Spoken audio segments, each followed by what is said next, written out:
evening, we have the wonderful Kat Ward, all the way from Australia, time difference being 9 hours. So we're pre-recording this for you lovely people this evening. So Kat, I didn't get a bio for you. So would you like to tell the webinar people who are watching who you I'm are, so sorry. please? I forgot that, by the way. Yes, I live in Australia, as you know. My name's Kat Ward. I've been investigating, researching paranormal for about 25, 26 years now or something.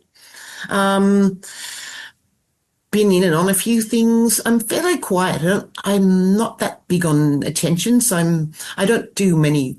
I'm one of the quiet ones. I like to be under the radar. I'm not. I think bit under the radar actually is quite interesting because it allows you to see a bigger perspective. You can see what's going on with everyone else, and you can kind of absorb from different places. So I think it's good. It does. You get a sort of a different viewpoint. You say that you're under. You say you're under the radar, but I have heard about you all the way in Australia. So your reputation for being ASSAP interested. Yes, I don't know how. I guess I've been on I was on Ghost Chronicles International with your chairman. So maybe that's how. Yeah. And I've been on a couple of podcasts. I've been in a couple of newspapers, a couple of radio shows, and I've been on the news, but reluctantly. And I was nervous the whole time. So Steve's spoken about you joining ASSAP, and you've done the training.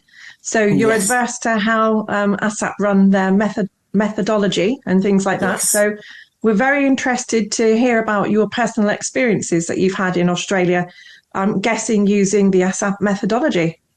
Yes, there's nothing like that over here, I've got to say, except the AIPR in Sydney, which is the next state up from here. So there's no scientific sort of organizations like the SPR and ASSAP over here, really, that I can see. So, nothing down here in Victoria. So, yeah, it's a little bit out of the way. And it's not much of a thing down here. The methodology, was well trained by your chairperson. I made it onto the register, so my name's on there now as well. So what do I do next? So I hit the arrow and go through the slides? Okay. Yeah, just tell us a bit about, so what the slide here you've got here. I see J. Ward Ararat. Perhaps tell me a story about this. Okay, so J. Ward used to be the Ararat jail. I actually skipped to the next screen because it's got a little bit of history on it. I did some writing too. I am a writer as well, so I did a little bits and pieces of history. So J. Ward is in Ararat. It's 205 kilometres northwest of here, of Melbourne, our capital city. It began its existence as the Ararat Jail in 1859, and it was a jail until 1886, and then the gold discoveries in the area petered out. Then it became during its time as a jail, 3 men were hanged there, I should say. Not that means anything. It's not necessarily a connection with the activity that's been known to happen there. The lunacy department then acquired the property, after which it became an external ward of nearby Aradale Asylum, which Bill Taboni talked about, I think. He talked about Aradale. And J Ward became an external ward of that. And it housed the most dangerous ones that couldn't be kept with the general prison populace. It was meant to be a temporary measure. There was a new purpose-built asylum going up at Sunbury, which is a little bit further off to the west from here. And after that was built, they decided that only female patients would be housed there, and J Ward remained operational and housed only male clients, they used to call them, until 1991. It's got 2 rather unfortunate world records. The longest continuous incarceration, a man was there for 70 years. And the oldest prisoner, his name was Bill Wallace. He lived to 102. And it also for a time housed the first HIV positive prisoner in Australia, who was transferred from Pentridge in the 80s. And I'll show you the photos shortly of the wing he was housed in.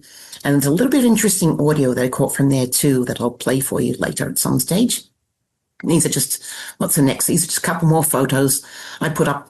The locations up the top of the screen so people know what they're looking at. That's the front entry yard. And these are the stairs. You can see how worn they are from repeated use. The door back there used to be that was the governor's bathroom. And it's quite, I didn't put a photo of that, but it's quite terrible looking. The walls are soot stained because this is on the same level as the kitchen. So because it got so hot over here, they kept food in the lower areas, the same as they kept bodies in the lower areas if somebody died, just to keep them out of the heat. So at pubs, quite often they keep bodies. If somebody died, they keep them down in the cooler areas in the cellar so that the heat wouldn't cause a unfortunate smell or anything. Yeah, a little bit of gory history there. Now, next slide. That's some prisoner art. There's some examples of prisoner art at J Ward. This is the only one to put up. There's a couple of other ones. Can't remember the guy who did that or what he titled it, but there's some of that. That's the main cell with wing with the tea room door at the far end. And that is actually a real person, by the way. That's not anything paranormal, just in case you were wondering. That would have been one of my team, I'm guessing. I've spent 4 nights at J Ward now, I think. Would have been one of the earliest nights that I was there, this photo came from. So it's either the team or the chaperone, because you have to have a chaperone for the night to let you in and out of the place for the morning and, make sure you don't break anything, which I'm not interested in anyway. Okay, so up here, by the way, you can see these figurines aren't paranormal either. They're mannequins. That's where the gallows is, up there.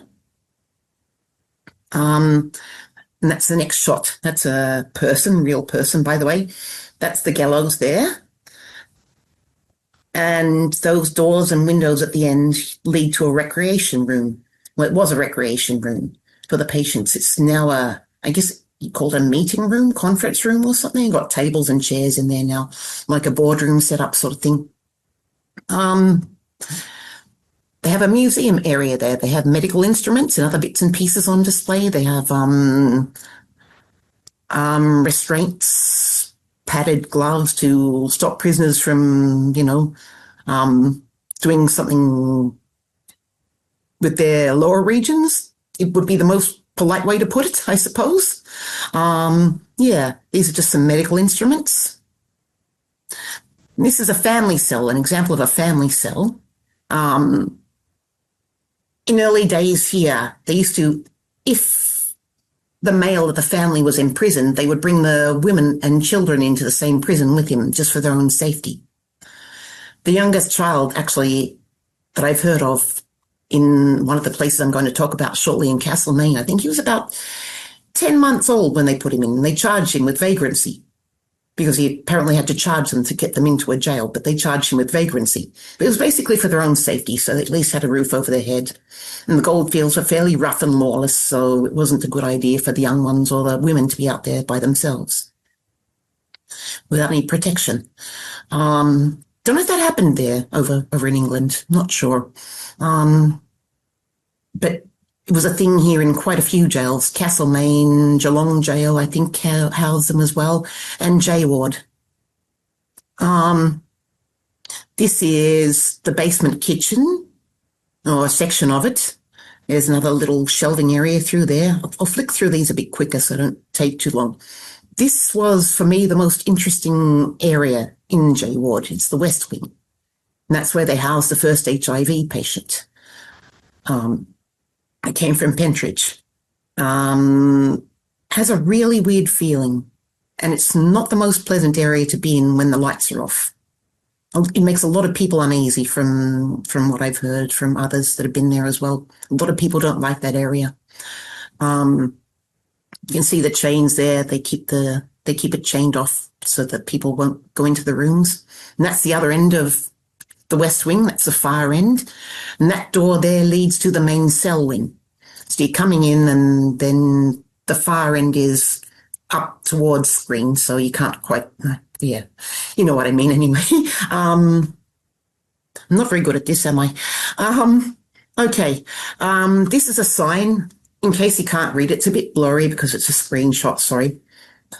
It says, in the 1980s, a prisoner in Pentridge was found to be suffering from HIV. As Pentridge was considered unsuitable, he was transferred to J ward. The patient was uncooperative and had little care for the spreading of his bodily fluids. The treatment room was stripped of any items that could not be easily disinfected. The treating nurses were dressed in protective clothing and wore face covers. Can't quite read that word, sorry. And later he was transferred to Fairfield Infectious Diseases Hospital, and he died there. Fairfield is in Kew, by the way, just in case you're wondering, which is another suburb out in the east. Okay, so going to the strange things. The tea room door. So on my second visit there, which actually had audio, and I'm sorry, I meant to mention that I've got a malfunctioning external hard drive which had a lot of things on it that I wanted to put for the presentation, including the audio of the tea room door handle rattling. But yes, on my second visit there, myself and some team members were on the ground floor in the main cell wing. We were walking towards the tea room because it was our base that night. We were about 10 feet from the door, and we all very clearly heard the tea room door handle rattle loudly as if it was being turned. We caught it on audio, but I couldn't get it, of course. Sorry about that. When we reached the door, when we were nearly there, the rattling stopped, and we made sure nobody was in there, and there was no draft or vibration that was detectable that could have possessed enough strength to rattle the door handle as forcefully as it had been heard to do, which, of course, as you know, is part of, have to eliminate anything that could be a natural effect, a normal effect first, to make sure it's actually something strange going on. And there was something we had no explanation for. It was quite dark, so we couldn't quite see the door handle, but it has a very distinctive sound, the doorknob rattling there. So, and on audio, it captured saying, I think I asked one of my members, what was that? And she said, that's the door rattling at the tea room. And so we all heard the same thing, multiple witnesses. And this is the footsteps moving curtains. On the same visit, but it was earlier in the evening, the chaperone and I were up on the second tier. We're near the door to the rec room, which is in the previous shot where the gallows were, at the end of the room, at the end of the corridor there. We're having just a quiet chat. And from the ground level below, we heard the sound of someone wearing hard-soled shoes or boots. Nobody there was wearing hard-soled shoes or boots. It was quite clear that there was footsteps, actual footsteps. And we couldn't work out what else could have caused it. There was nothing that was rattling that would have sounded anything like footsteps. And as I said, all the other members were in soft-soled shoes. So it was quite clearly hard-soled shoes or boots we heard. Well, for my mind anyway. I should say I'm not going to call anything absolutely paranormal. I'm not the sort to assume that something's paranormal. That's not in my rule book. I'll call it unexplained. Let's say it that. Let's just call it unexplained. And as you can see in the writing I've written there, the room was empty. The rec room windows, the curtains were moving on the rec room windows. While I was talking about the footsteps, and the chaperone tapped my arm to tell me the movement of the curtains. And the room was empty, locked. There was no aircon, no heating on inside. And everyone was somewhere else at the time. I think they were out in the yard, perhaps, having a wander about. Because you have fairly free reign at J Ward. You're allowed to go into any areas. You do pay a fair amount, but you get the place to yourself for an entire, I think it's 11, 12 hours. So it's an entire overnight. And as long as you get free use of the tea room. They give you tea and coffee, but you can get into all the areas, including the yards, the exercise yards, the outbuildings. I've got a stack more photos that I could have put up, but there wouldn't be any time. I didn't think so. Yeah. And I wasn't sure how important they'd be to everybody. Just the basics at the moment, I guess. Okay, so this is the next thing I'm going to do is a video clip. And this is from J Ward, of course. And you can see my explanation here as to why I call it unexplained. So it was captured under these conditions. Nobody was present in the area at the time. They were out in the outbuildings in the yard. It was a still night, no thunder or lightning. A fairly cold night from memory, actually. All lights in the main cell wing were switched off. Only light source was the exit lights, which are required to be on at all times for safety reasons, of course. Nobody came into the main cell wing again for some time after the video was captured. And you'll see what I mean by the silhouettes, but I'll just move on from this. There were no, because it's on the second floor, there was no lights from the exterior that could reach the second floor windows. The windows were positioned high up on the wall. You know, the prison windows are small, rectangular, sort of narrow things that they call the Eye of God, because they're slanted upwards. The sills are slanted upwards, so the prisoners had to look up. It was all part of the Pentonville system, of course, which was what J Ward was based on. So onto the video. Okay, I think I've got to hit play, witnesses, Your Honour. There's something on one side. Yeah. That's okay. Main focus. And there's no lights. The silhouette that I explained in the writing, I think, could be one of the mannequins. As to where the light came from, I have no idea. There was no camera flashes coming from down below because nobody was in there. That's the reflection of the infrared light that was set on a light bar with the camera that's recording this. And the light didn't flare, so I have no idea what caused the flashes on the screen. But the silhouette, of course, can be explained. Just the two flashes I can't explain. So that's, yeah, something a little weird for my mind. Okay, next slide. More photos. Oh, the EVP, that's right. This is my very first EVP that I ever caught. It's quite...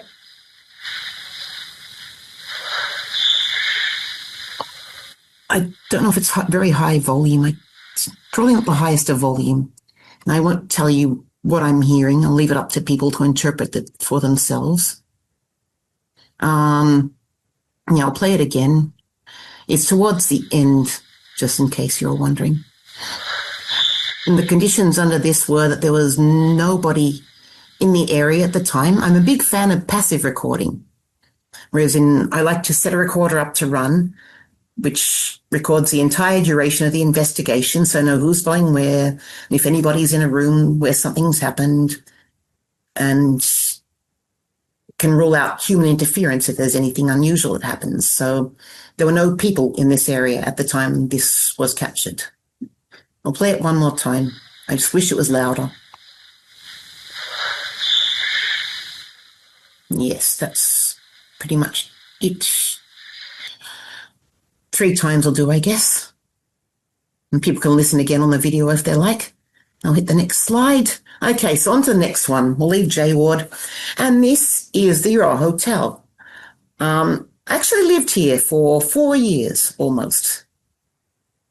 Or just a bit over 4 years, perhaps. Moved in with my partner, who was a bar manager there. We now live somewhere else, of course, gladly. Gets quite loud living in pubs. But had a few strange things happen there, which I'll detail in a couple of seconds when I go on to the next one. There's just a couple more shots that give you an idea of the size of the place. We had an apartment, explained in writing anyway in one of the slides. We had an apartment upstairs, and the entire second floor was not open to the general public because the wiring and the plumbing weren't up to code, and it wasn't being used as accommodation at that time. And when I started going there to investigate, I was allowed permission from the owners to stay in the guest wing when I first started going there. And then when Alex and I became a couple, which was many years later, I was at that stage living on the coast, and I moved up to here to live with him in the apartment above the pub. Okay, so that's just some of the lovely details. It's got gorgeous architecture, this place. the details are just beautiful. The amount of care and attention they put into it. It's got a lot more soul than modern architecture, I think. That's the main staircase. So where we lived was through that door. Those are the private quarters. Through that door, the manager had his little unit on the left, and on the right-hand side were the stairs. There's about half a dozen stairs. He used to go up to our apartment. Okay, that's the same area at night. Just to give you an idea of the conditions there at night time. Okay, so this is a little history about the hotel. So it was commissioned by George Sutherland, and it was built in 1884 to replace the previous wooden structure, which was destroyed by fire in 1883. It's a popular place, of course. It's one of the main watering holes. There's 3 hotels here, and the hotel is one of the 2 that most of the locals frequent, because it's near the main street. Okay. It was also used as billeting, I think they call it, accommodation for soldiers from 2 wars, the Boer War and World War One, and leaving and returning soldiers. So they'd come back and stay there while they recovered from their injuries. There has been recorded deaths. There's 1 known suicide, but that was from more recent times, so I won't name him. He's known to several current locals as well, which gives you an idea of just how short a while ago it was that happened. Wasn't during my time there or Alex's time there, but a little bit before that, I think. Been a lot of stories about the place being haunted. I ran 2 ghost hunting days there and heard stories from former staff about hearing noises, voices, cutlery being moved on tables in the dining room. The chefs that worked in the kitchen there told me that they used to hear voices from the kitchen of a morning when it was all dark before they were even going in to start their day. And yeah, had a bit going on. And some unusual things went on in our apartment, as you can see from the wording here. Okay, so the first one was a cat meowing. As I told you before, we shared an apartment on the 2nd floor of the hotel. And because of its layout, I think it must have been once living quarters for some other on-site staff, because it had a few different rooms and it was quite spacious. So I'm not sure who lived there, but it could have been possibly a caretaker or some other staff. There were other staff living up there. One chef lived in the apartment next door to ours, as you can see down here. So one evening anyway, to go on with the story, I tend to babble, sorry. One evening, Alex and I were in the lounge room, and I think he was probably playing a game on his computer and I was reading, I think. And we heard a cat meow, and it was not our cat. I could see her from where I was sitting, but Alex was in the armchair in front of the couch where I was sitting. And he couldn't see, so he just meowed back as he does. He likes to talk to her sometimes. He's a good cat dad. And the chef in the apartment next door had no pets, was not home at the time. He was in Melbourne, I think. No other cats were in residence there. I'd never heard any cats before, actually, except on audio, which was on a later occasion. So it was quite loud and clear, just to emphasize that there was a lack of explanation. It was a very clear cat's meow, and it wasn't our cat. There were no cats anywhere else on the premises. And that's the apartment, our little tiny, it's not the nicest decor. It was quite small and quite outdated, but we made it home for 4 years. Alex lived there for 12 years, actually. 13, sorry, he just corrected me. But I was only there for 4. I tried to make it a little bit more like home for us.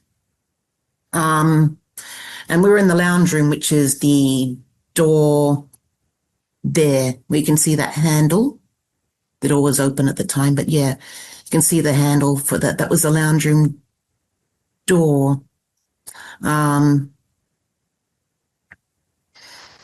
Oh, sorry, actually, no. The lounge room was the next room past that column, past the archway. Sorry, I've got the layout mixed up. It's been a while since I've been back there, actually. Okay, so that was just a little detail to show you where that sound was coming from. The other strange thing that happened was that my phone went missing. Had my audio and video in storage at the time, down on the coast where my last home was. And there was no room to bring all my bits and pieces up to our apartment above the pub, so I just left it in storage down there till we found a place of our own, which was only a couple of years ago. I used to use my phone to record audio or video in the guest wing because I don't mind. As your chairperson said, EVP is like crack cocaine to investigators. And I got to say, if that's the case, then I'm very much a decent level addict. I do like listening to audio, especially unexplained audio. So late one night after a recording session down in the guest wing, I put my phone on the coffee table in the lounge room and fell asleep on the couch. Alex was on an armchair a couple of feet in front of the couch playing a game on his computer. Had a sleep, woke up, decided to check the voice recorder on my phone to see if anything had been captured. But the phone wasn't on the table, nor was it on the floor or on the couch. I asked Alex if he'd moved the phone, which he absolutely assured me he hadn't. And we searched the entire room upon his insistence. Even though I knew I'd put it on the table, we searched the whole room just to make sure that it wasn't anywhere at all. He called the phone from his phone, but we couldn't hear the ringtone. I did have a habit of having it turned on low volume at that time, but that's not the point I'm trying to make. The following day, I found the phone. It was under a cushion on the same couch that we pulled apart the previous night. We'd searched the couch thoroughly. The phone was not there when we searched, but it was there the next day for some reason. So yeah, another strange thing. And here's a few more strange things. The toilet door that wouldn't stay closed was quite a stiff old door. The doorknob was really hard to turn, and you had to close it quite firmly to make sure it was closed and latched in place. A friend and I were walking down the guest wing. I saw the door was open and closed it and made sure it was really securely shut by making sure that by tugging on the doorknob to make sure it wouldn't click back open again, that wasn't just partly clicked over into place. And as we walked back up towards the top of the hallway, we heard the sound of the doorknob moving and the door swung open. And I did catch it on audio another time, which is on the same defective hard drive that I'm waiting to get fixed. Apologies for not being there. It was quite interesting. Just, I don't know. Maybe it was just, yeah. And there was no drafts. There was a louver window in the toilet, so no breeze could have blown it open. It was quite hard to open and close that door too. So a breeze, even a decently firm breeze, couldn't have done it. And the next other thing is the ladies' shower, which was, I was staying by myself one night there. I used to go up by myself here and there just because I love the place. It was a wonderful little pub, and I love the architecture, and I wanted to see, if any further activity would occur. And I was in a room in the guest wing across the hall from which was the former female guest shower room. There was an old-fashioned shower over a bathtub. It was the sort with a really large shower head, like a waterfall sort of coming over you when you take a shower. Best showers, those, I've got to say. They really are. But, of course, waste a lot of water. Was reading in bed, heard a faint sound like running water coming from somewhere outside my closed door. Opened the door, went out to see where the noise was coming from, and found that the shower had been turned on. And I don't believe it might have been an airlock, because I noticed there was a small amount of rusty water in the bottom of the bathtub, indicating that it had not been used for some time. If there'd been an airlock, could have happened before, and the water was rusty, which indicated that no water had come out of that shower head for a long time. The tap handle was turned, had to turn it off again, so it definitely wasn't an airlock. I don't know if they can move tap handles. That was another one. And this is the embarrassing one, but one of my first solo visits there, I was staying in a room, the same room across from the shower, actually, that I was in before. And I went out to use the bathroom, left the key on the room in the dressing table, and left the door open and unlocked, thinking, well, it'll be 2 minutes, I'll be back in 2 minutes, and didn't worry at all about it because there was nobody else up there except me. Came back to the door, and it was now closed and locked. And a very mortified me had to make a call I was waiting at the top of the main staircase and listening for somebody coming upstairs, and one of the owners came up. I had to call out to him and get him to let me back in.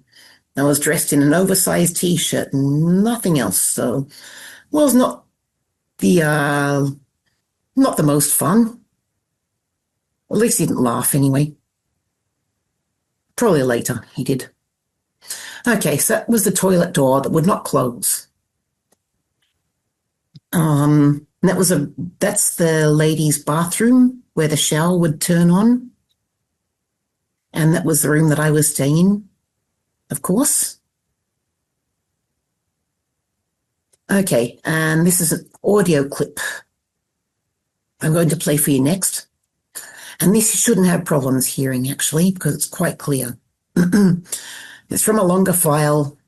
I used to record, as I said, the entirety of an investigation there, just to make sure that there was no human interference causing anything anomalous. And so I knew who was where at what time, always important. Okay, so I'll get where is it? Here we go.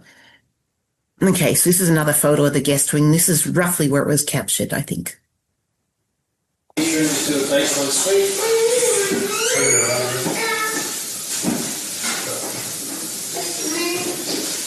Okay.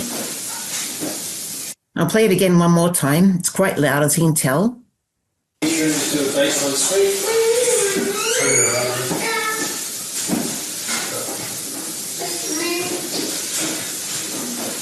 Okay, there we go. So that was that. As I said, there were no children at the hotel. It was late at night or early in the morning. We were the only ones awake, pretty much. And all the other staff had gone home. There were no children. Nobody in the team had a high-pitched voice. And the voice, after Jono speaks, I can't explain. But, yeah, that sort of stunned me a bit when I heard that. Okay, so we'll leave you all behind now because I won't have much time to go through the next section, which is the most interesting of all. I'm going to talk to you about the Castlemaine Jail, which I spent 6 years going in and out of. Okay. I'll read a little bit of the history, but everybody can read it if they watch it anyway, so I won't bother too much about it. Just bits and pieces. So it's a large town in the goldfields, one of the oldest towns in the state, established during the early to mid-19th century. It's part of the Mitchell Shire, named after Major Thomas Mitchell, who investigated the area in 1836. It's part of tribal land of the Jar Jar Wurrung nations. Okay. The first Europeans to settle in the area were squatters who managed sheep farms in the area from 1837, and they called it Forest Creek. Castlemaine was also once the site of the largest alluvial or surface gold discovery in Australia, and that saw over 20,000 prospectors make their way to the goldfields there in hope that they might strike it rich. The town was a melting pot, of course. There was a lot of different cultures and nationalities: English, Cornish, Irish, Welsh, I think some Scots as well, Chinese, and there were some First Nations people, and they, sadly enough, along with the Chinese, were often blamed for any of the wrongdoings that took place. It was very common back then. Okay, and the conditions were rough and violence was common, which meant a jail had to be built. And the construction of the original buildings, which were a series of 5 small log huts with an exterior fence made of logs, that began in 1857. And I've re-explained that there. So in the lockups, serious offenders and criminals were kept together, no matter what their age, no matter what they did. Could have been young ones, older ones. They're all kept in there together. And there's a slide coming up shortly that describes the conditions of the log huts. And this is a little more about the history and how the jail how it evolved over time. So once the actual jail was built, the second jail, it was torn down for some reason in 1859.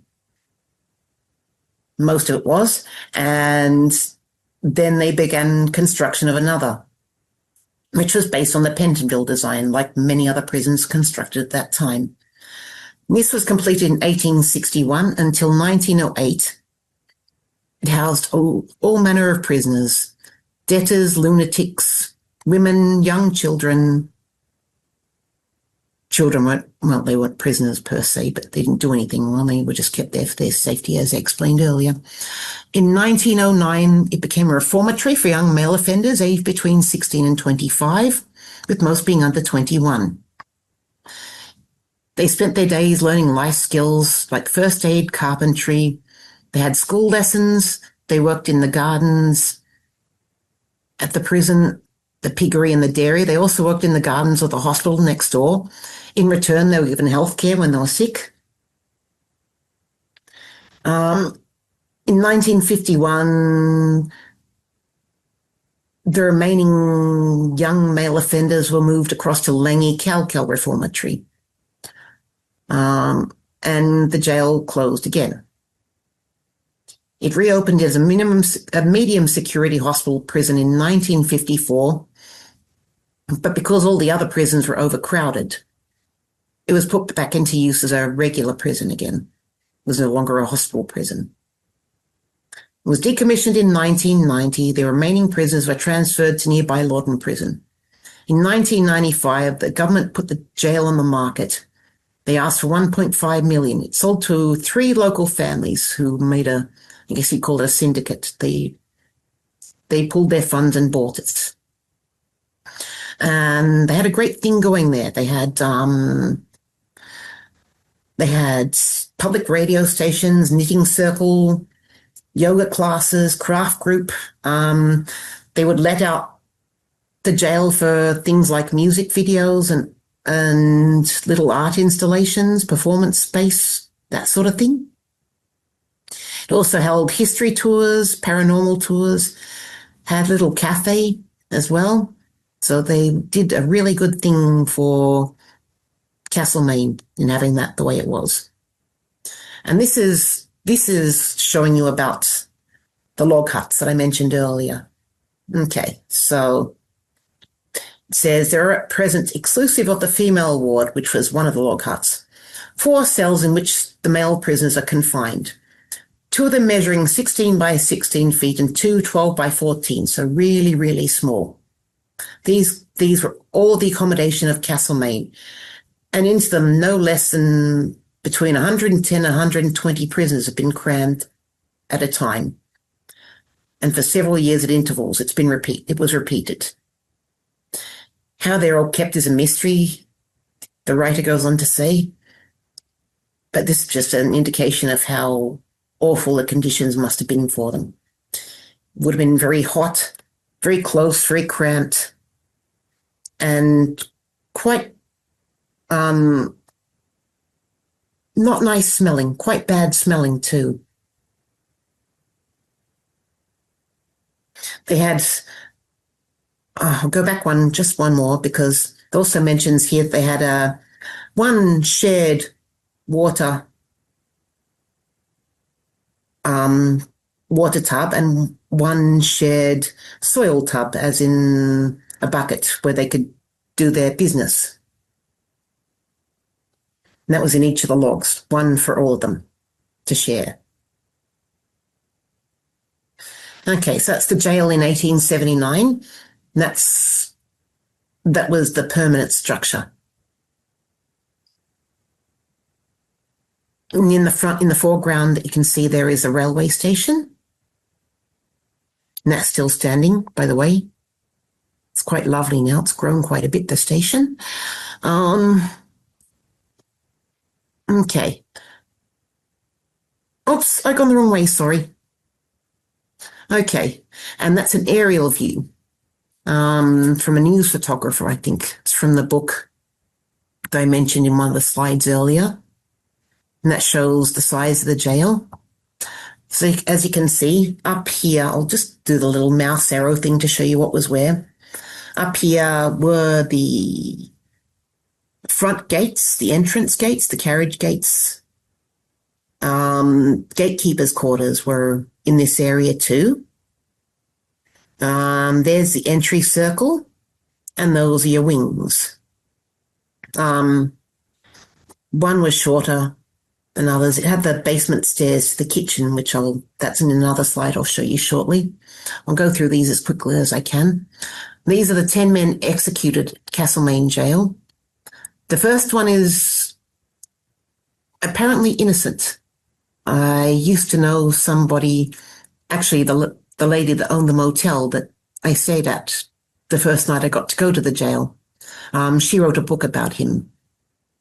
And it was said all along that it was a kangaroo court. He wasn't properly tried. And the evidence was flimsy, but they hung him anyway. And I think there was a movement to get his name cleared. I don't know if that ever happened or not. Because I've lost track of she was an older lady, so she might no longer be with us anymore. But I think there was going to be a movement to have his name cleared. Okay, and that's part of the inside. That's the two of the longer wings. There's another wing off to the side. The exercise yard door is, as you can see, oops, sorry, didn't mean to do that. How to do that? Oh, well, go back. That's the exercise yard door. There's another wing off to this side where my mouse is. And off to that side was a corridor that held the family visiting areas and the waiting areas for the prisoners while they were waiting to see their families and be called in. And that's the basement. The kitchen was at the far end. The solitary confinement cells were at the end that's, behind the shot. So back here towards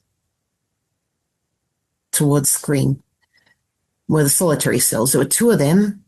It must have been absolute torture, as somebody said, to be locked there in the dark and being able to smell the food. And of course, all they were given was bread and water. And some of them were kept in there for weeks at a time too. And so you can imagine the effect it would have had on the mind. Okay, and that's the ground level. And that's the entry door that you can see here. That's the bars that kept everything secure. Front door is, of course, in that little cage in there.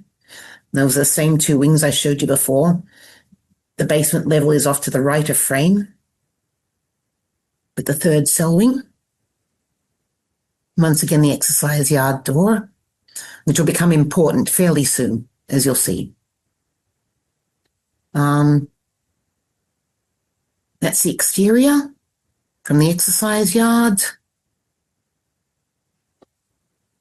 And those are the solitary cells. There's one to the left and one to the right. And that was just a dividing column. You can't actually see the doors. They're sort of closer to this wall than can be seen. And there's a little, they're off to the side, so they're hidden from view at the moment. But yeah, 2 cells, they're in the dark. Would not have been nice. Okay, it's the turnkey's quarters.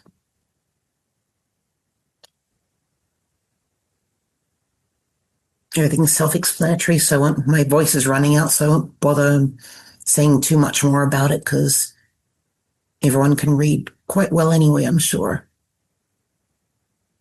And that time, just in case you're wondering what those are from its time when there was a public radio station. This was from one of my first visits to the jail.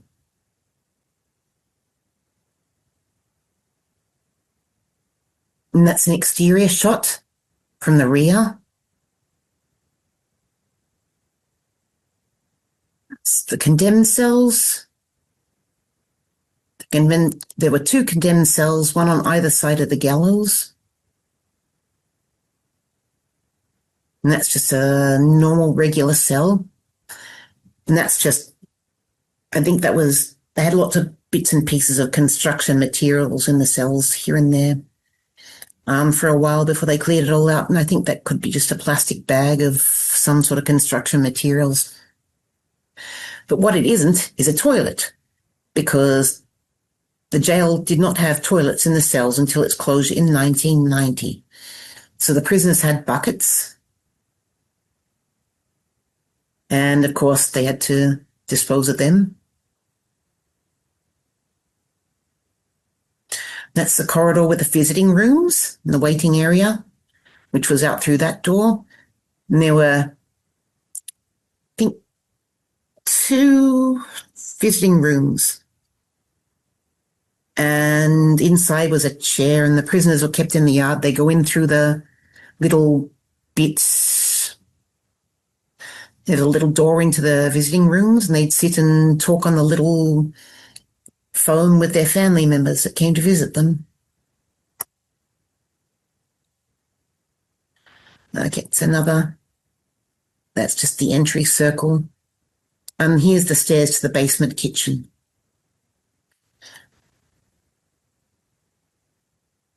And that was a boys' training workshop where they learned life skills. And that's one of the only buildings from its time as a reformatory for young male offenders. That's one of the only buildings that remained. The rest were bulldozed.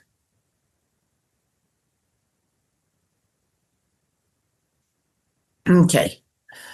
And this is just a little bit about my history with the jail. I spent 6 years going in and out of there, 2013 to 2019. And my team spirit came along with me on occasion. Sometimes it was just my then partner and I. Also hosted tours there. I had a very good relationship with the family. One of the 3 families that owned it. They were my contacts. And I was given access or keys whenever I requested.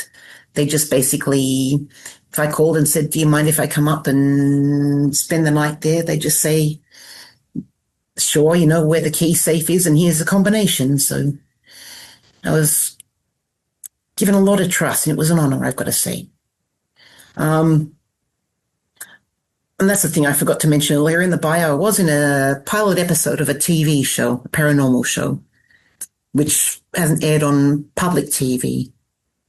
It's on you have to download an app to watch it. I think I've got it on my Facebook page, perhaps. It's called Chronicles X, anyway. And the jail was sold not long after Chronicles filmed, against the wishes of my main contact family. It was sold to an artist who closed it off to the public for, I think, 2-3 years.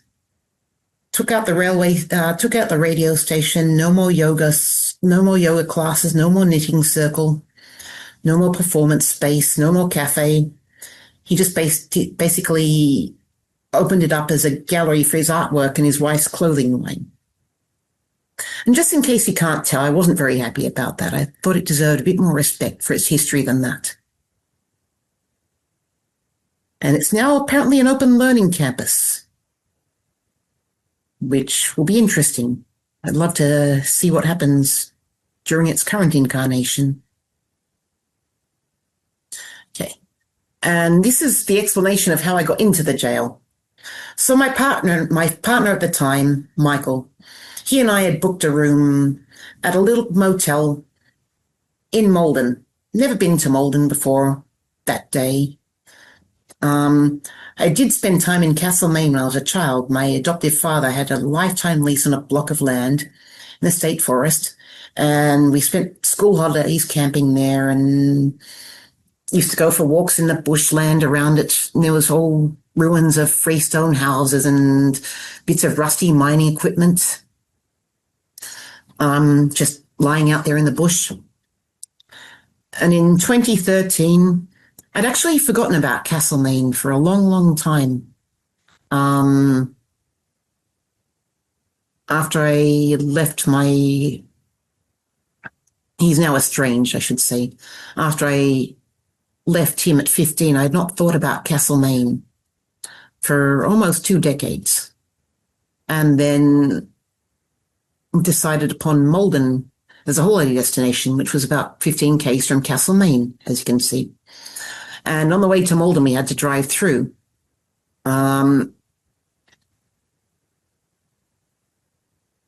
We saw the jail at the bottom at the top of the hill, because we stopped at the hotel near the railway station. We saw the jail from the bottom of the hill, and I think my first words were, "What the F is that?" Basically, I was stunned. I didn't even know it existed. Had no idea there was jail there. And had no memory of it having seen it as a child. I possibly hadn't. I don't know if we went up to that area or if we just stayed in town. So we booked a room anyway, went to the motel in Malden. It was a very hot day, so we decided we'd go for a swim. At first, we had a good chat to the owners, and they were lovely people. And I don't know if it's a thing in country towns over there, but country folk do like a good yak. They like a good chat. It doesn't matter what about. They're quite friendly for the most part. And Castlemaine's a fine example of that. It's a lovely, really friendly little town. Here goes my voice, sorry. Okay, so talking to the motel owner, I mentioned my interests and mentioned that I'd seen the jail. And she dropped the bombshell and mentioned that she knew the fellow that ended up being my contact, and asked would I like her to get in touch with him. And not long after that, was on the phone to him, and he invited me to go and check the jail out and spend the night there, which we did. So it was, and after that began 6 years of adventures there. And I still miss the place, I've got to say. It was one of my favourite. Still is. Okay, so these are some of the strange things there. So there was a door, the old-fashioned cell doors. Could probably have put a picture up, bit of an oversight there, but they had a heavy metal bolt which would go straight into a hole that had been put in the stone wall. And one night I was going to lead a tour there. I was opening most of the cell doors on the ground level to allow the guests to have a look in. And in the wing that houses the basement stairs, that was the most interesting wing for my mind, actually. There was a door that was it was already open normally. It was a heavy barred door with the food hatch and the bolt lock that slid into the hole in the stone wall. So on that night, the door was closed, but I could see that the bolt hadn't been shot into the hole in the wall. So it should have opened when I pushed it, but it didn't. And I swore and wrestled with it for about 5 minutes, gave up, decided to go and get the rest of the doors open. And maybe because I'm half Scottish, I don't know, but I'm quite stubborn, especially in inanimate objects when they don't cooperate properly. So I had to go and give it a try one last time, but this time it opened easily when I pushed the door. Another unexplained thing, and yes, that did happen. That was me. Did get pinched on the rear. I don't have any sciatica problems in my back. It wasn't up in the upper area of the rear. It was, sorry to be a bit explicit, the lower area, quite firm. And I haven't felt anything like that before or since, actually. So, yeah, I don't know what happened. I honestly don't. There was also a light in the basement that didn't like to be switched off, didn't want to stay switched off. Most evenings, many evenings, actually, that we were there, the light had behaved fine until the time came for us to leave, at which point we had to turn all the lights off except the exit lights. Because we'd turn the lights off and lock up when we left. That was the routine. The basement light was closest to the solitary confinement cells, the one that used to come on by itself. You'd switch it off, you'd remain off for a little bit, you'd go back upstairs, and then it'd come back on again. And then somebody would go back to the basement to turn it off, and the same thing had happened, rinse and repeat. Sometimes 2-3 times a night that had happened. It was quite annoying because you're trying to turn off the lights and so you can go home and lock the doors and, get back to the outside well, but the light didn't like to stay off. So we figured that maybe whatever was down there, well, I don't know if there was anything down there, but I can say it was not a faulty light because most of the time it behaved perfectly. It was the only light in the jail that did this as well. Okay, so one of the claims about the jail was whistling. The owners used to say they'd hear whistling sometimes, but there was nobody else with them and no visitors, so they couldn't work out where it was coming from. When we were filming the pilot of the show, they left the cafe open so that I could use the coffee machine to make coffee. And I was making a coffee in there and I heard a whistle. Quite loud, quite clear. And it seemed to have an echo, which led me to believe it wasn't from the low-ceilinged area which I was in. It was like the starting notes of a song. Just 2-3 short notes. So, yeah, it wasn't any noise from any of the crew because they were conducting an interview in another area. And my mentor, Gary Sullivan, actually heard the whistle and he approached from another area He was wandering about elsewhere. He hadn't whistled. He approached from another area. And we went to look and see if there was anything causing the whistling. There was nothing. Okay. Oh, sorry, I missed one there. And the experiment, that's right. This is actually an interesting experiment. I'm fairly sure it's one that I came up with myself.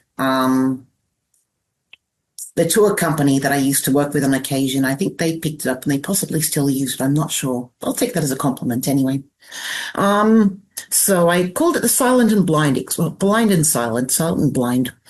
I put the tour guests in a small area, seat them, and put a thick black cloth blindfold over all of those who said that was okay. Some couldn't because they had sensory issues, which would have made it uncomfortable. And then I asked them all to please remain silent and stay seated. And then if I tapped a guest on the shoulder, I'd instruct them to, I told them beforehand to stand up if they were tapped on the shoulder. So from then on, once I'd given them instructions, the entire experiment was silent.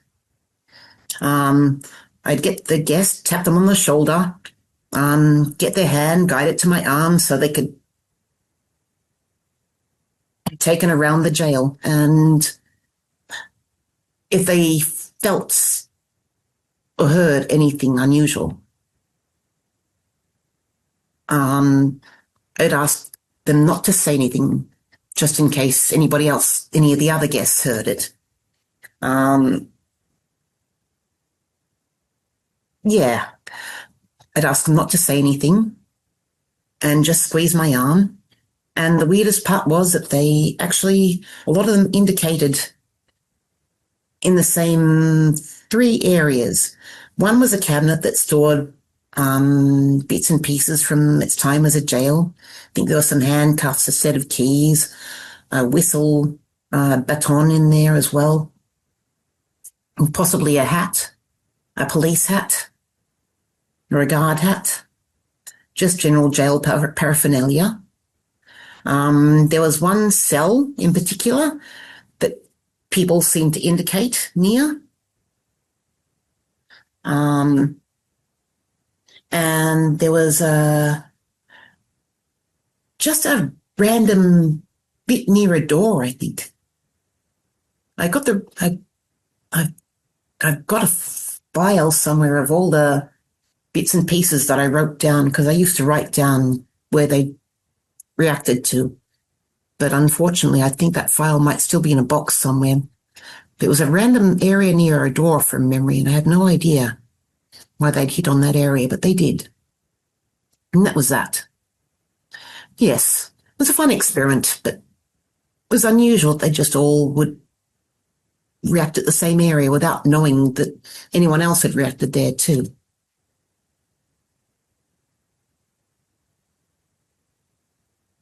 Okay, so these are my last 2 things, actually. It's gone quicker than I thought. Oh, geez, actually it hasn't. It's not 20 past 9 already, sorry. Okay, so I'll hasten then. I'll hurry up. Okay, so this is a bit of audio. The conditions for this were, at the time, there were 2 people in each solitary cell. And I was going to leave them in there for a little bit with a recorder running to see what they got. The recorder this was captured on, though I don't think was one from in the cells, was sitting elsewhere out in the main body of the jail. So you'll probably be able to tell in a second. But anyway, there's a voice there that shouldn't be there. One of the guests spoke in reply to me, but the other voice should not be there, so far as I know. Otherwise, I would have heard. Being stuck in there in the dark, but Me. I'll leave you guys to it. Come back. We're going to start those questions again. And just in case you didn't notice, to me it seems like there's a curious lack of echo from that, from the voice that shouldn't be there. You can tell very much which is an actual person speaking and which wasn't the person speaking. I'm being stuck in there in the dark, but I'll leave you guys to it. Come back. We're going to start those questions again. Okay, so last voice was an actual person. The one before, I don't know, have no explanation. Unexplained. Put it that way. Okay, and last of all, and I saved this for last because it's the most interesting video that I've ever captured. And actually, it wasn't me that captured it. It was Michael, and it was completely accidental. We had a camera running near the front door, facing the exercise yard door. So it was in the entry circle, facing the exercise yard door. As you can see by the movement, which will happen in a second, Michael is trying to work out how to position the camera and get the lights right so he could get good illumination of all the wings. At this time, there were only two of us in the jail. We were the only two there for the night, actually. And I was down the far end of the jail, trying to record audio, doing a little solo vigil on my own. And Michael was setting the camera up, and I'll leave it to the video to explain the rest.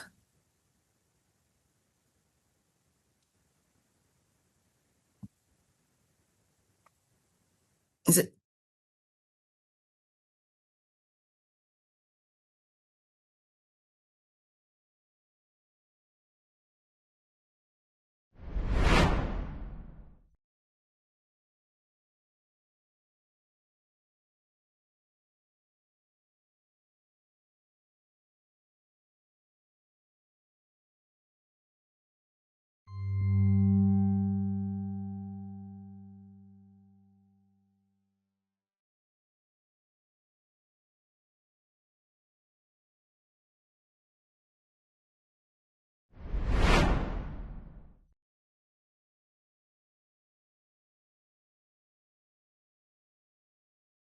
I'm back. So now it's just you three. Now it's just us three, rather. And obviously everyone else who's still with us watching. So, Kat, I mean, it's obviously an amazing journey that you've obviously been on to keep your interest and hold you firm on the paranormal journey, as it were. So with your kind of perspective then, with a number of the things that you have seen and experienced from what you have obviously put forward there, I mean, I've got to ask the question, do you feel that the things that you were experiencing were truly paranormal? And do you believe that they were what is considered to be ghosts or spirits? Was that what you believe was interacting with those things? I'd call them unexplained, possibly not paranormal. The shadow, the last video at the end, I'd possibly call that paranormal because that was a human shape and there was no person between the camera and the exercise yard door. The pinch on the rear end, it could have been just a random nerve spasm. The audio could have been, I do believe there's a chance that people can project psychically onto audio recorders. I've tried it before, it hasn't worked, but doesn't mean it's not going to work for somebody. So that's why I call them unexplained. It could have been something else. It might not have been a ghost. You had a phantom spanking. Yeah, I'm not the girl to cry. I'm not the girl that cried ghost, basically. Okay, that's good. It's good to have unexplained. That's good to have a greater perspective, and also I think certainly the wonder with the paranormal actually is taking the journey from it being something that is at one point is unexplainable, and then as you find the reasons how it was caused, it's a bit like I've been on a journey, and this is something I can teach other people. And I think when you go through the journey of going, okay, there's a sound here, or there's a video here, how do we describe this? How do we understand this? The method of how you get to what the answer is really valuable. Yeah, my reasoning was my first thing was to try and make sure there was nothing actual normal caused by people going on in any photo or video or anything, or, any audio, and hence the value of passive recording sessions. the one in J Ward, which sadly the volume was low. It's quite loud on my computer, but it somehow didn't translate well. But the value of passive recording sessions for me is that you can rule out human voices unless someone's projecting psychically from somewhere else because there's nobody in the area at the time, just the recorder sitting there. Is EVP a big thing for you then, to record passively? I do like doing that. It's been one of my favorite things to do is record EVP. As to the explanation for EVP, as I said, it could be somebody projecting it. It could be, I don't know. I could be picking up, I don't know whether or not picking up on radio or television from anywhere, but I don't think that would be possible. I always find it's a really interesting statement. You know, from a general skeptical position, I do find it's very interesting how someone would say, if you've recorded, say, a piece of, I don't know, say you recorded a session of EVP, so you've better dedicated, I don't know, from 5:05 to 5:10, you record it for 5 minutes or whatever, and you'll get a blip of information or a feed of news or whatever it might be on there, and I'll say that it's from a local radio station or a local television station. And always, I would ask the question, well, how come it isn't for the whole period of, how come it isn't for the whole duration? Because TVs are passively putting out a signal, and also so is radio. I mean, it's very, really hard. Because if that was the case on that particular band and frequency, it would be consistently there. But it's not. Yeah, which I have no explanation for. I honestly don't think I was picking up on radio or TV because, well, there was none in the immediate vicinity of there was nothing at the jail, no radio, no TV at the jail at all. So as to where that voice came from, I don't know. The audio, I've got a fair few that I can't explain, but of course I don't have time to put them all up on here. Maybe another time. But maybe another time. Sure.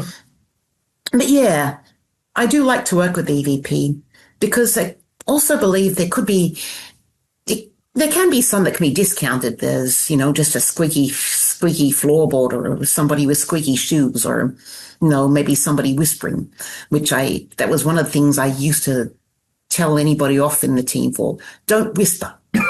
And don't wear thongs, when you're walking, thongs and flip-flops, because they make funny noises and might sound like tapping. And my rules are always announce yourself when you're leaving a room or entering a room. Tell the recorder who you are.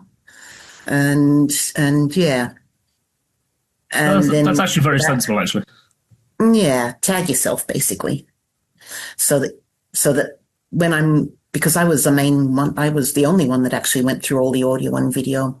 Nobody else really could be bothered, I don't think. So I did all of it myself. I was going to say on that note then, so when it comes to, you obviously record a lot of passive, which could potentially be many hours of footage or many hours of recording. Do you find that when you're listening to it back, are you manipulating the sound to try and hear stuff? Or are you just listening to it as it is raw, should we say? No, I don't like using once upon a time, I tried to use a remove noise or hiss thing on the audio app that I used to go through stuff with, and it changed the sound entirely, and I didn't like that. I'd rather just play it, like upload the audio onto the computer and just play it through the way it is. Yeah. The most I'll do is amplify the volume, but just so that I can tell, say, if there's a voice in the background, if there's a soft voice, I need to know whether or not it's going to be one of my team in another area, or, whether it might be someone from outside or something like that. Just, that's the most I'll do is amplify something, but not much. I mean, the one thing I've noticed in my 15 years of video editing and sound editing, you get to notice and recognize the waveform of people, in visual form. You get to recognize it pretty quickly, and anything that stands out against that it has a different shape to it. It is very different. You can see when the inverse and reverse comes in. And as you become more and more adept at like sound manipulation, sound engineering, you can spot that pretty quickly. So you can hone in on stuff visually. I'm terrible at that. I can't. I'm incapable of doing anything much on my audio analysis except amplifying and just listening. I don't know what all the little, I'm not very tech savvy, I've got to say. I don't know all the little, because I use WavePad, I don't know what all the little things are, what the little icons are for. I don't know what they do. So I just leave them alone, basically. Keep it as raw as you can possibly be, because any kind of manipulation can potentially skew the sound recording anyway. A lot of people will add like layers to it, and it amplifies things that are low, or it'll play around with sound levels. It'll mix stuff up, and I found that to be quite detrimental in some regards. But over the last maybe 3 years, I've been playing with like Adobe Audition, so you can see like the spectrum waveform of each sound, and you can see how the sound was generated, and you get to recognize, familiar things like the fridge sound, the background of like a microphone. You can see the type of sound that's coming through, and that's you gain that through experience. And as such, you can look at a form and go, "I know exactly what that is." Yes, and especially with that was another thing I used to do, was make people. If I was running tours, if I was leaving a recorder in a room where there were guests, I would ask each of them to speak to the recorder first, so I could pick up their voice pattern on the, because everyone's voices have different little zigzaggy, whatever they call them, wave things. So I'd ask them to identify themselves for the recorder and make sure that I knew whose voices were whose. And I got pretty good at telling, which person was which from their voices. And of course, when you work with one team for a long time, their voices off by heart. So you'll sense their pattern. I know who that's speaking there, just to look at the voice wave. It's pretty cool. Basically. But I always found it handy just to get as much information as I could possibly beforehand as to any other noises that might be about. Like we've checked out a fair few hotels because a lot seems to happen in places of, I guess, I don't know whether it's high traffic or something like that, just a lot of energy or something going through the place. But we used to do a lot of hotels, and you get to know the sound of the click that precedes the bar fridge coming on after a bit, and you think, that's nothing, that's not a ghost tapping on anything, it's a bar fridge about to come on. And then a couple of seconds later you'd hear the hum of that. So you get used to the natural and man-made noises. Yeah, well, like the hand dryers and the, if you've got those AmbiPure devices, those plug-in devices that will spray every hour or so, and people will think it's some kind of what was that? I'm waiting for another one to pop up. No, I'm kidding. No, you get I like to, and if I'm not sure what something is, then I'll listen to it again and again and again until I am sure what it is. Basically. Like if there's a noise that might be natural, but I'm not familiar with what it is, then I'll listen to what's coming before it and what's coming after it as well. So, cool. Just picking up as much information as I can to, after a couple of decades, I've got a fairly well-trained ear for picking up bits and pieces. Excellent. I can't use WavePad very well, that's all. But then again, that's probably a bonus because I can't fake anything. I guess Audacity would be a recommendation. That's a free piece of open source software that allows you to do audio analysis pretty quickly. Audacity is very good. Carol, I can see you're muted there, all nice and quiet. I got WavePad originally because it was the first one I found, so I thought, that looks all right. Hey, you get familiar with something, stick by it. So, thank you very much, Kat, for the talk. Very interesting. So, just skipping back to J Ward. What I noticed that you were talking about was the mannequins on the top of the top floor, and you said that that's where the gallows were. Yes. Were they actually situated on the wing floor, or were they in a room back separately? No, they were exactly where they're seen in the photo. They were basically out in the open.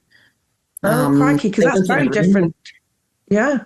Is it different? Yeah, I guessed it would have been the same across all prisons, but the gallows were out in the open.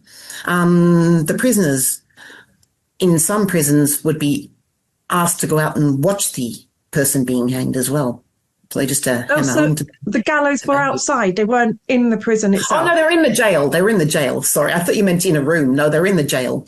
But they were, they were just at the end of the corridor. The rec room wasn't there at that stage, but yeah.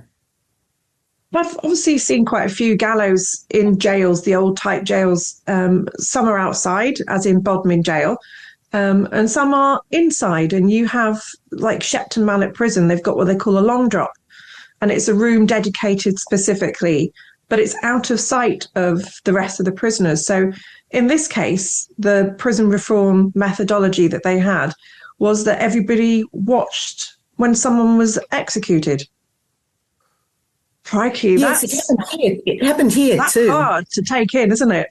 It happened here. You might be too. next on the list. Yeah.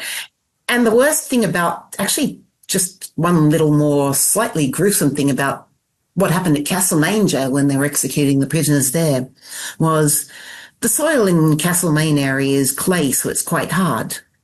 And of course, I don't know if it happens over there, but the prisoners were buried, the executed ones were buried in the grounds of the jail after they were hanged.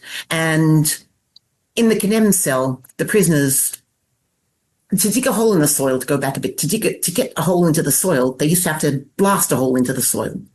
So the prisoners waiting in the condemned cell could actually hear their own graves being blasted while they were waiting. I couldn't imagine the stress. Yeah. So there did seem a lot of similarities from the things that you were saying. And I don't know if that's the penal system where we shipped off all the people who were untoward from the UK. You're welcome. That's the joke. Where you're dumping ground. You're welcome. But, some of these people did come back from our penal system. But I don't know if, obviously, our history of how we dealt with things was shared in between yourselves and us. But it's very similar. Victorian times, to help the families of the people who were instituted. Obviously, the rest of the family used to go in because otherwise they were impoverished. And they would have been on the streets and being vagrant, as you described. So a lot of the systems in the Victorian time was very similar. So they were. I guess I hadn't looked up much about the history of English prisons. I've heard a fair bit about the haunted ones, but I hadn't looked up a great deal of the history. But it's because ours was based on the Pentonville system, so I'm guessing that would have been the same as there as well. Similar punishments and... I think each prison, from what I've looked at, was down to a particular person for that area. For Bodmin Jail, for example, it was based on a system of the guy who helped to institute that prison. So, I mean, I'm not an expert on prisons per se. It's not my forte.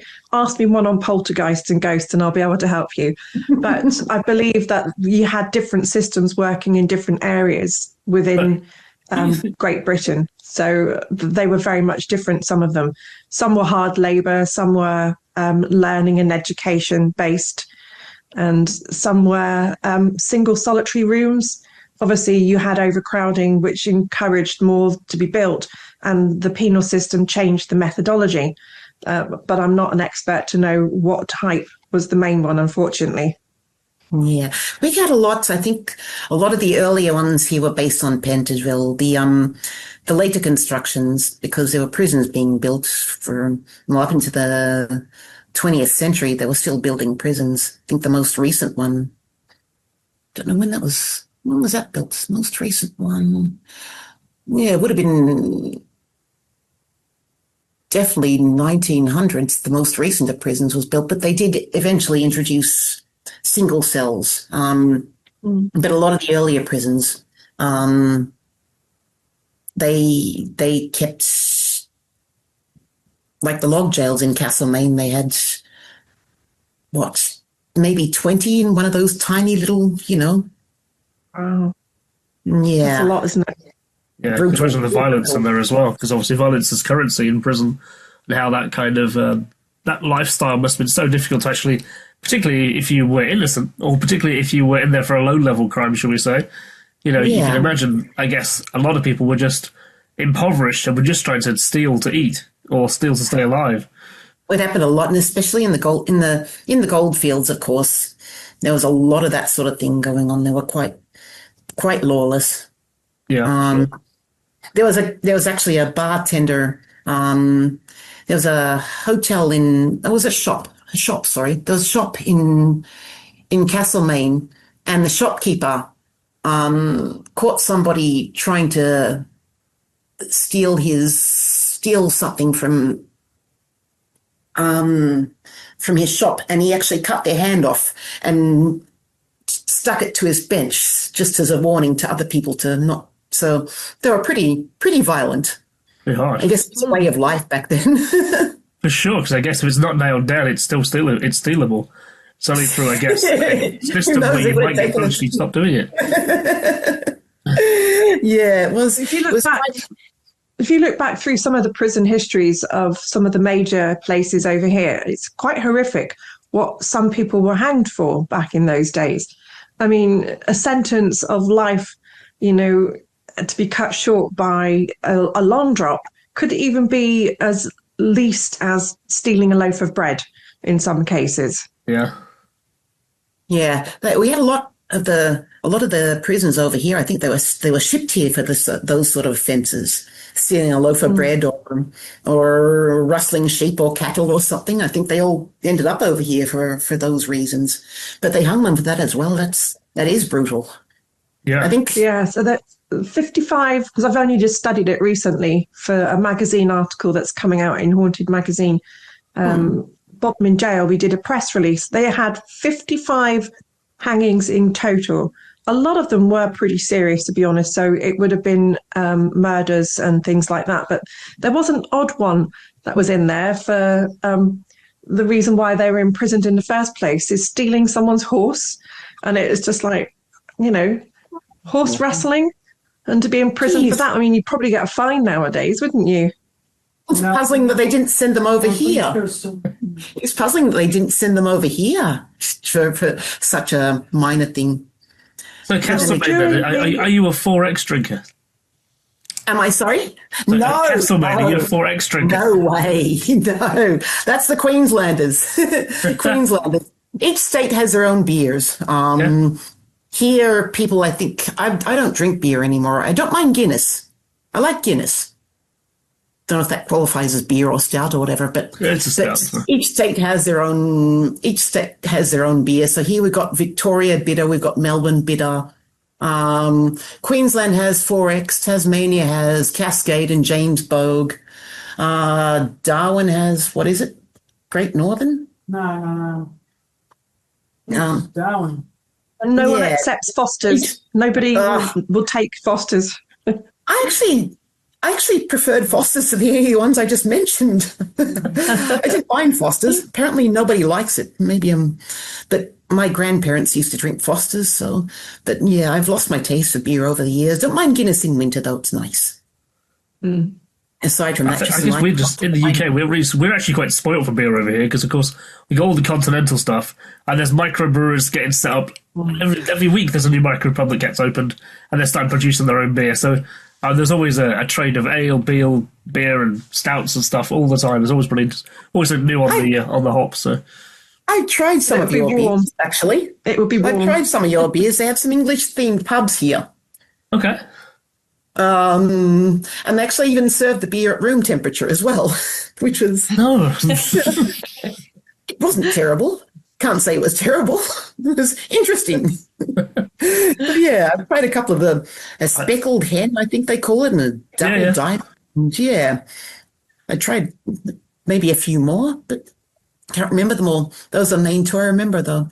But yeah, room temperature beer is definitely not people had probably crossed their eyes if we tried that over here, but yeah, we do have some English themed pubs over here, so I didn't mind going to some of them.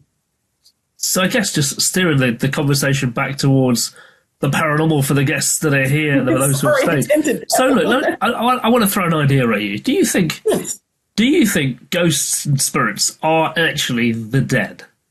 Or are they something else? I wouldn't know what they are.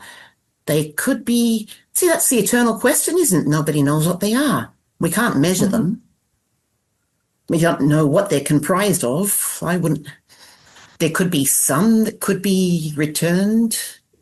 There seems to have been enough people that have seen ghosts of former family members and things like that, or whether or not that could have been a hallucination caused by grief and that sort of thing. That's also another possibility. But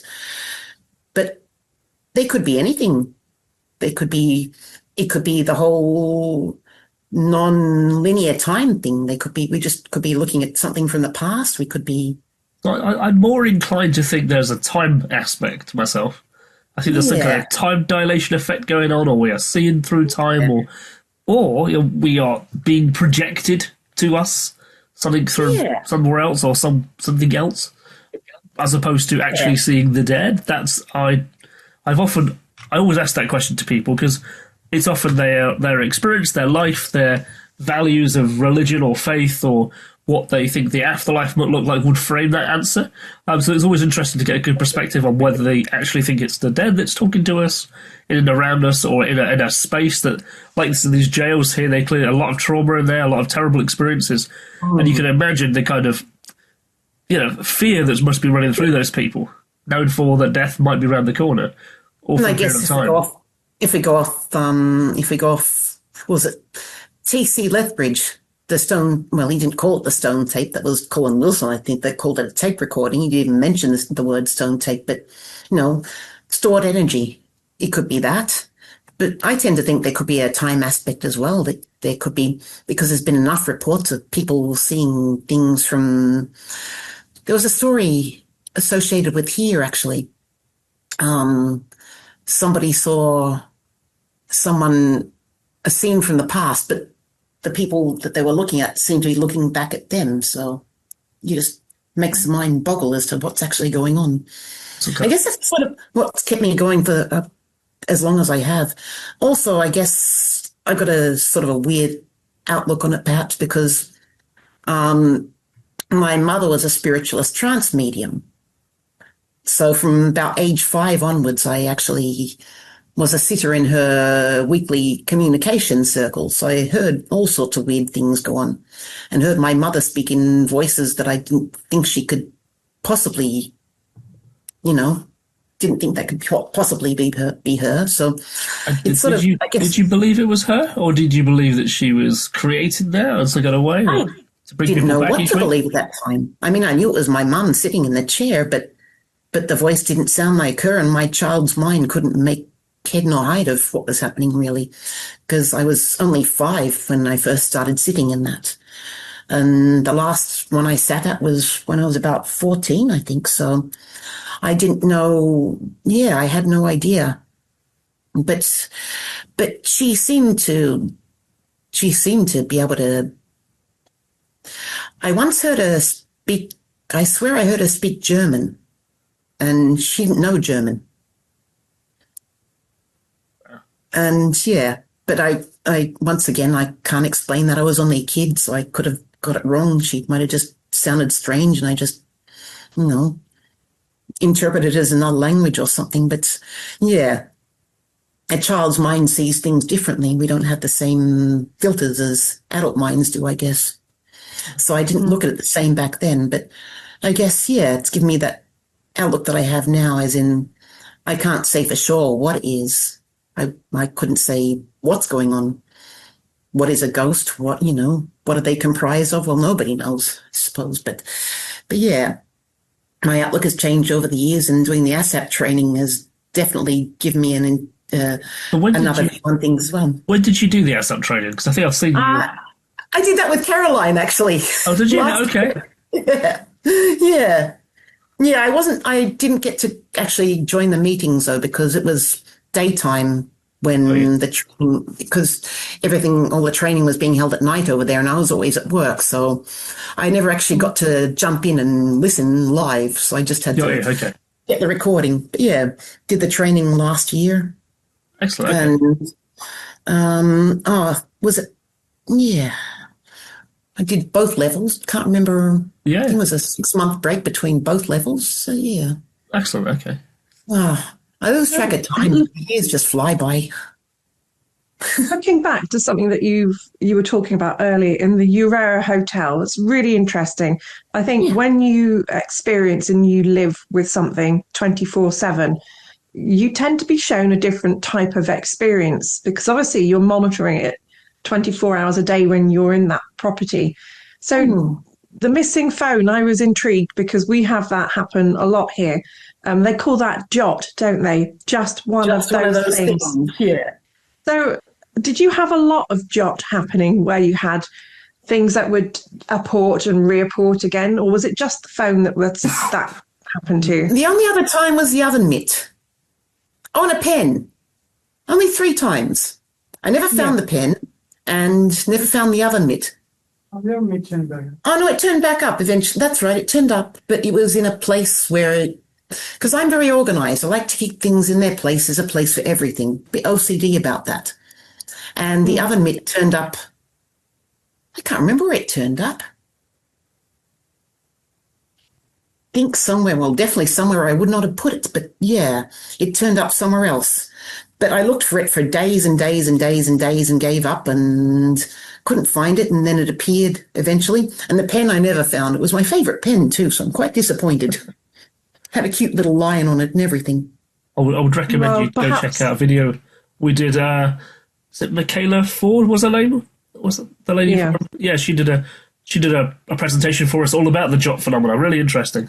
Really quite. I was actually going to watch that in the next couple of days because it's really good because she's quite uplifting about it as well. She has a bit of a sense of humour about it, so it comes across really well. Yeah, I can remember her saying, "Aha! I caught you. I've caught you doing it." To whatever presence is doing it. It seems like there's some sort of, I mean, not to say that it's a ghost or a soul of the deceased or anything, but it seems like there might be, over time you build up a familiarity, like it seemed like I became familiar with it somehow, or they became familiar with me being there, or I don't know. Did you tend to see patterns as well, Kat, where you would have, for example, a certain type of behaviour, maybe noises for a long period of time, and then all of a sudden that would stop and it would revert and it would change to knocks? Was there like a pattern that it moved through, or was it just odd stuff as and when? Just random things here and there, mainly. I didn't get to experience as much as some of the other people had, that because my partner lived there for 13 years, so he would have had a bit more go on, so I didn't get to have all those experiences that he did. And some of the other people... Would Alex like to share his favourite moment in the house? No. He's shaking his head. No. He's camera shy. Even more so than I am. I'll drag him on another time. He had a few experiences. There was a room that he didn't like going into. And then there were the chefs that used to hear things. The other staff, there was a waitress that heard a baby crying, which I never heard. So just random. Didn't seem to follow a pattern, except maybe the voices were the only consistent thing. People hearing the voices from the kitchen area was the only consistent thing. Do you know what your area of the hotel would have been used for originally? At one stage, I'm fairly sure it was staff quarters. The slide that I showed of the apartment, just a shot of the corridor, and there was it had a little galley kitchen off to the side. And there was a serving hatch, which leads me to believe that it might have been, I don't know, eating quarters for staff, possibly, or possibly shared quarters. But the owner, I don't know if he didn't have maps or anything like that, floor plans. That's the thing. There's a lot of things that I haven't been able to find out about the place. And now that the new owners have taken over, they've ripped apart our apartment, so I won't ever know what it was now, I guess, but until I can possibly dig something up eventually in a record somewhere. But records are few and far between, especially from places built in the 1800s. Mm-hmm. But I assume it was some sort of staff quarters, because it was a defined area separate from the guest wing. The guest wing was down the other end, so I assume it was a caretaker, a serving person, something like that. Just the separation of the guest wing compared to where we lived. We're at the opposite end of the top floor sort of thing. So, yeah, I can only assume that it was something to do with former staff living there. And when Alex moved in, there had already been staff living there before he had. So that might have gone on, because the same family owned that hotel for 40 years, so they could have had staff up there for decades. So its most recent use was most definitely staff quarters. Okay. But as to its use in the 1800s, I would not know. All I know is it was there in the 1800s, or after late 1800s, after the pub was rebuilt. All I know is that room existed. I just don't know what it was back then. But during the previous owner's time, it was definitely staff quarters. I'd love to know what it was in the past, though. And, it might give me an answer as to why things happened the way they did there. But then again, I don't expect an answer. There's always hope. Okay, should we draw our meeting to a close then, my love? And I think... because I'm kind of wondering there, how much of this will I actually include on the evening? Because I guess we're on for about an hour and a half. We've been running for about 2 hours. Crap. So. I've gone way over time. I'm sorry. The thing is, one of the benefits of doing it the way we've done it, I mean, ultimately, we could use this whole recording as the podcast version, because people love to hear conversation.